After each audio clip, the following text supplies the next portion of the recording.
Olá, muito bom dia a todos. Que a doce paz de Jesus possa nos envolver, não é? Que nós possamos estar sempre ao lado do bom Jesus, para que Ele fique conosco todos os instantes da nossa vida e que nós tenhamos a compreensão exata do que acontece conosco neste mundo em que estamos vivendo. Hoje, dando uma continuidade ao nosso estudo, ao nosso aprendizado, e nós, como espíritos, estamos sempre aprendendo. A finalidade, aliás, da nossa encarnação, ou das encarnações, é o aprendizado. Então, em todos os instantes da nossa vida, sendo num ambiente alegre, sendo num ambiente triste, sendo em qualquer situação, o espírito ele está embutido dentro daquilo que ele precisa aprender. O nosso assunto hoje, em verdade, é a educação dos espíritos. Deus, quando nos criou, não sabemos onde, nem aonde e nem porquê, em verdade não temos esse conhecimento ainda. Nós sabemos, porém, que Deus nos criou e, junto da nossa criação, Ele nos deu a imortalidade. O espírito, uma vez criado, ele jamais vai morrer, ele jamais deixará de existir. Nós somos corpo e somos espírito, não é? O corpo, sim, este, quando nós desencarnamos, fica na matéria e o espírito volta para onde ele veio, que é a sua pátria espiritual, que é a pátria espiritual, que é onde todos nós, espíritos, somos oriundos. Nós, ora, estamos no plano espiritual, aprendendo, ora, estamos no campo material, no lado material do planeta, expondo e se expondo ao nosso aprendizado, isto é, testando se nós já aprendemos ultrapassar aquele limite que nos é imposto em cada encarnação.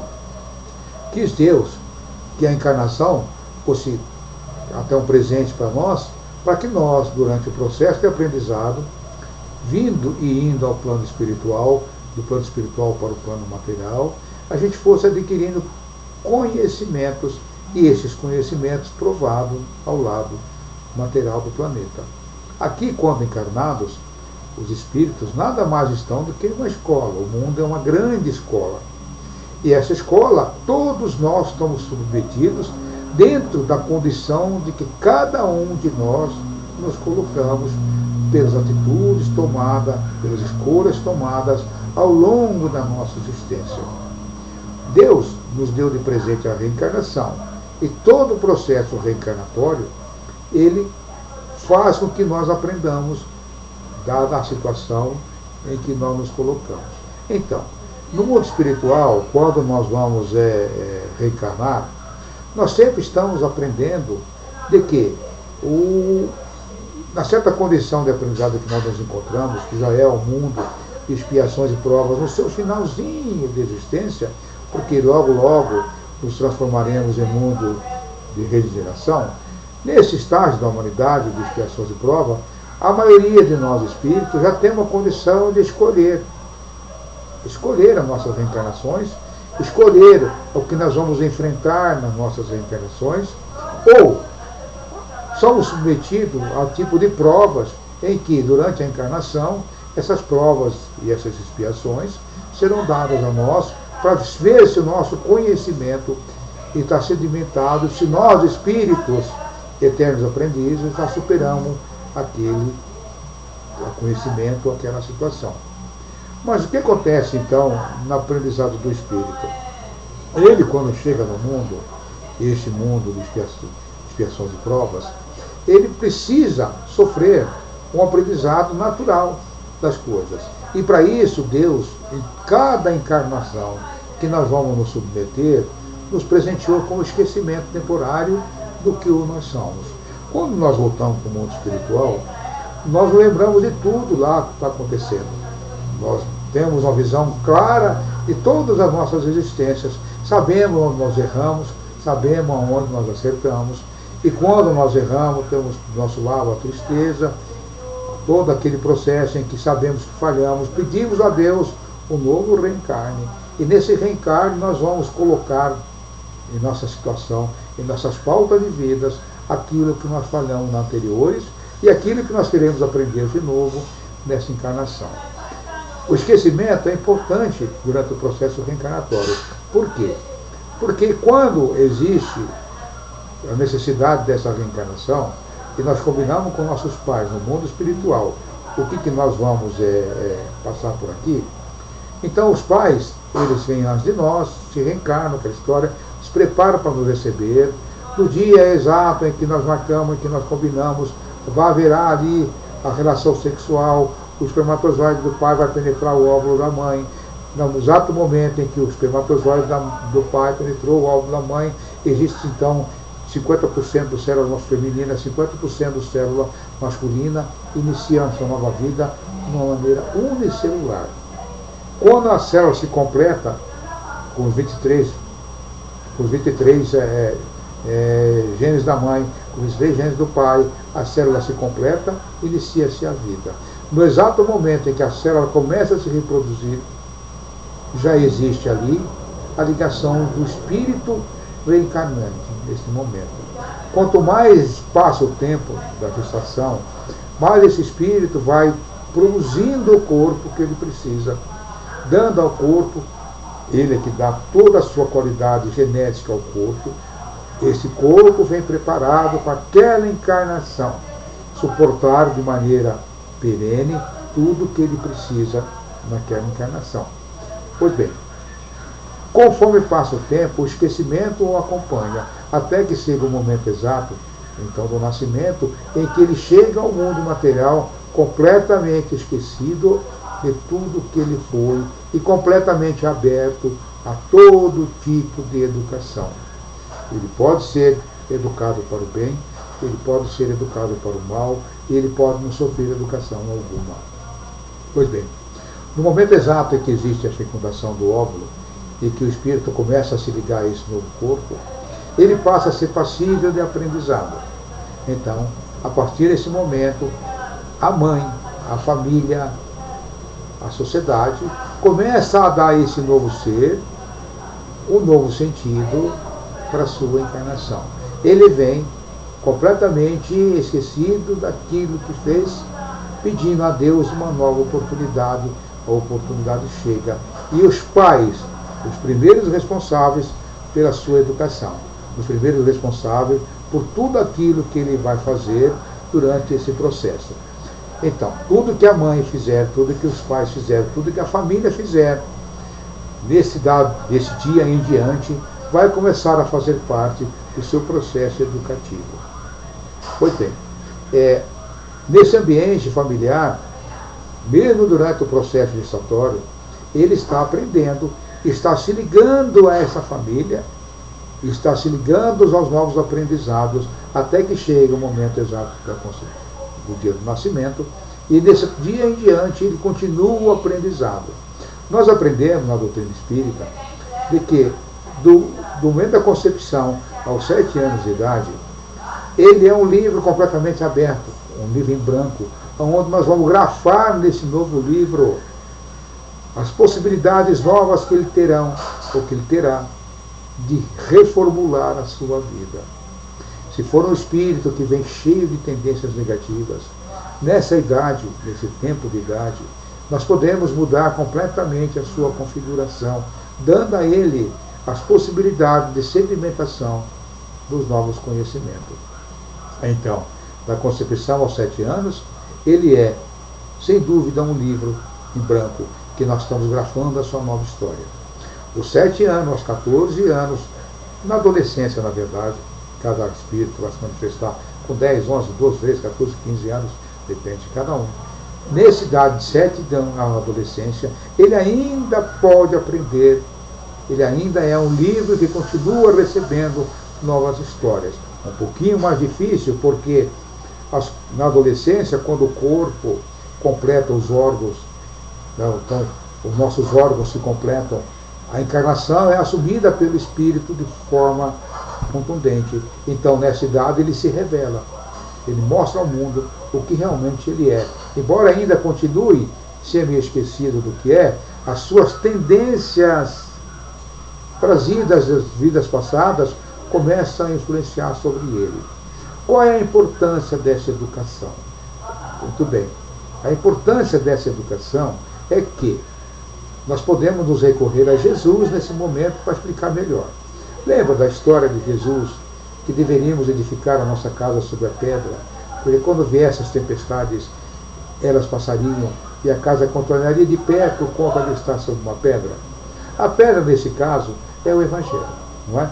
É a educação que esse Espírito vai receber durante esse período de tempo. Se nós sedimentarmos nele o amor ao próximo, o respeito ao próximo, a humildade, a educação moral, dermos a ele a moralidade para que ele possa exercer durante a sua vida, isso se torna para ele uma casa de pedra. O Evangelho falado e principalmente exemplificado no amor ao próximo, dá a este espírito reencarnante, apesar das tendências que ele possa trazer, a casa construída numa pedra, a encarnação construída em bases sólidas da moral evangélica, da moral que dá a ele segurança. Virão as tempestades da vida, lógico que virão, as tendências levarão ele aos contatos, as influenciações todas virão, os obsessores todos virão, toda a carga negativa trazida por ele ficará em cima dele de forma violenta, mas a casa construída sobre a pedra, essas tempestades passarão, e ele terá a possibilidade de construir um novo período de experiências positivas no seu espírito. Lógico, todo espírito tem o seu livre-arbítrio, ele vai poder fazer a escolha. Se a família, a sociedade deu a ele a educação que ele esperou, ou que ele esperava e foi combinado antes da sua reencarnação, e ele decidir-se por ignorá-las e nessa encarnação continuar a dar ouvido às tempestades que virão, às influenciações que virão, é o problema do livre-arbítrio dele.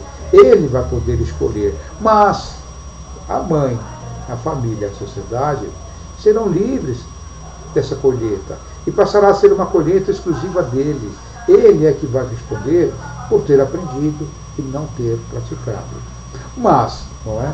Se a sociedade e a família e a sociedade falhar, não der a ele a educação que ele veio buscar no campo da moralidade, no campo da religiosidade, ele não terá segurança de escolha e pouca coisa ele poderá fazer para continuar a sua encarnação no processo de aprendizado no caminho do bem. Lógico, continua o seu livre-arbítrio. Mesmo sem ter aprendido nada, ele poderá fazer a escolha de continuar no caminho do bem.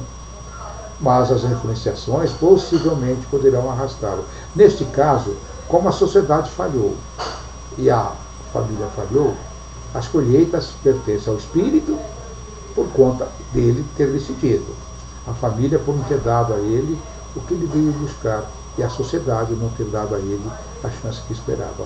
O que a sociedade dá e o que a família dá? Vamos entender. A família é responsável por esse espírito no campo da moral. Então, a educação moral, a educação evangélica, é dada dentro de casa. Não é? Então, nós viemos com o compromisso de falar para ele de Deus. O único compromisso que assumimos com ele na sua encarnação, antes da sua encarnação, foi falar para ele de Deus.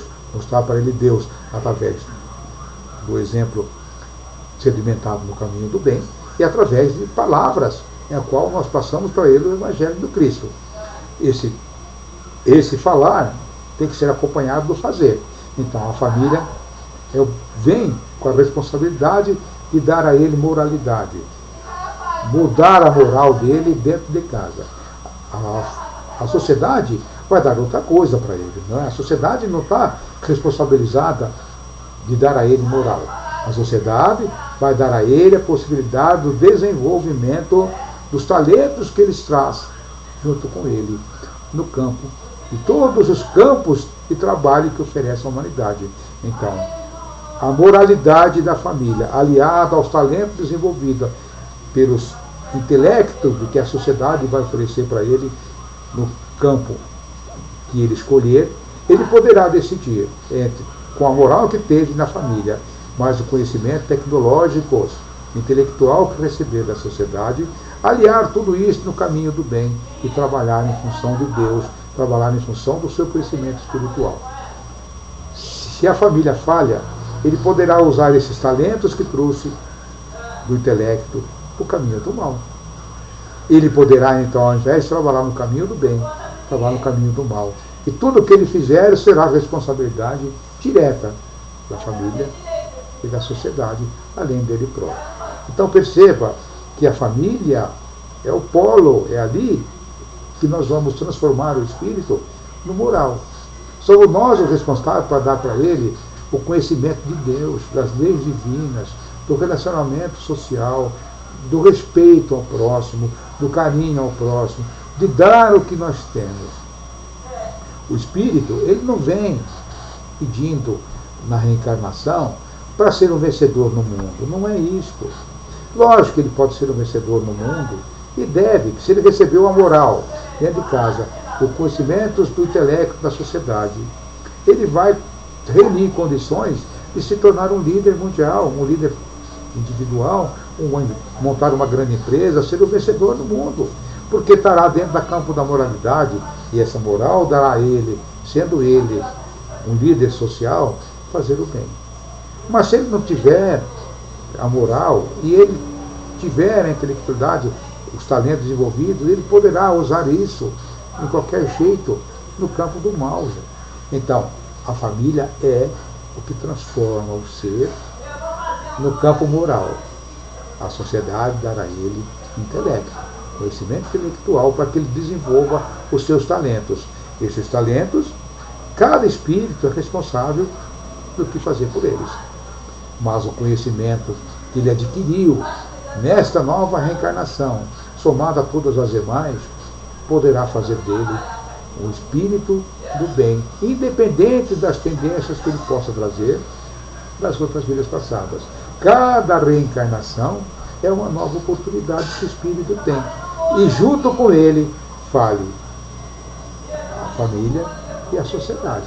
Todas as vezes que um espírito que chega para nós, ele não recebe no campo da moral a sua religiosidade, ele poderá falhar. E nós, como sociedade, como família, nos colocamos na situação de um resgate dolorido por conta da não educação desse espírito. Ah, então você está querendo dizer que nós somos uns responsáveis pelos outros? Sim, somos. Estamos todos vivendo juntos, porque todos nós, de maneira coletiva, falhamos no passado e agora estamos que consertar. Cada um que chega ao planeta precisa receber o aprendizado moral, não é? A educação moral e principalmente a educação religiosa, em que Deus esteja presente nas nossas atitudes, nos nossos atos, nas nossas palavras. Não é? O Espírito chega pedindo socorro e nós damos a ele a pedra para ele construir a sua reencarnação em cima de tudo do que ele precisa para se tornar um espírito elevado. Então, quando nós fizemos isso, nós estamos melhorando a sociedade. Quando melhoramos a nossa família, melhoramos a sociedade. Quando melhoramos os espíritos que chegam para a nossa família, melhoramos a sociedade. E o mundo caminha sempre assim para um lugar melhor. Não é? Então, educação evangélica, moral, educação de Deus, amor ao próximo, carinho, respeito, humildade, é dentro de casa. Né? No berço do nosso lar é que nós damos isso. A sociedade oferece o intelecto. Não ofereça o seu filho para outras pessoas educá-las. Não vão educá-las. Vão dar a ela conhecimentos do intelecto que ele traz consigo já na forma de talentos que vai desenvolver. Mas a educação dos filhos é dentro de casa.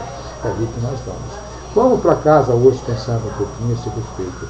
Vamos mudar a nossa sociedade, mudando a nossa família, mudando aqueles que chegam para nós, dando a eles muito amor. Mas antes de tudo isso, dando para eles Deus. Que a paz de Jesus possa nos envolver. Muito obrigado.